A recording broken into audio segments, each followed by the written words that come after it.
الله الرحمن الرحيم. اليوم تم المصادقة على العقد الجديد لغير الشركة اللي فازت بتدبير النقل الحضري بمدينة مراكش، وهي شركة وطنية اللي كتضم مكتب السكك الحديدية للنقل لو ان سي اف مع شركة سوبراتور. هذه المجموعة المشتركة هي اللي نالت الصفقة ديال النقل بمدينة مراكش، ولا غادي نطلقوا الحافلات الجديدة غنعطيو انطلاقة يوم الأحد المقبل إن شاء الله.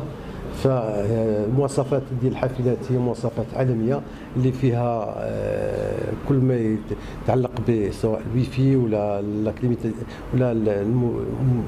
المكيف الهوائي، جميع شروط الراحه متوفره في هذه الحافلات الجديده، واللي غتنطلق كما قلت يوم الاحد.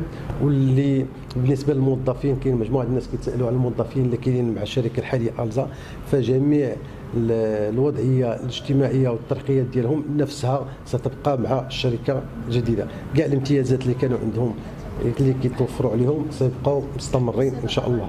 الثمن هو اللي صادقنا عليه في العقد هذه السنه، وهو 5 دراهم.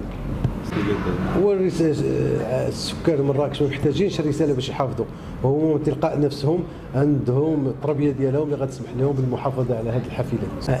اللي كان قبل كانت تقريبا 240 حافله اللي كاينه دابا اللي كتضم مدينه مراكش والنواحي ديالها، او مدينه مراكش وباقي اقاليم اللي هي الحوز وشيشاوه وبن قرير. الان غنوصلوا غادي يوصل تقريبا زادت 100 حافله، بين 100 حافله غنوصلوا 349 حافله ان شاء الله. انضم لنا الان واشترك في القناه للحصول على صدى اخبار مملكتنا.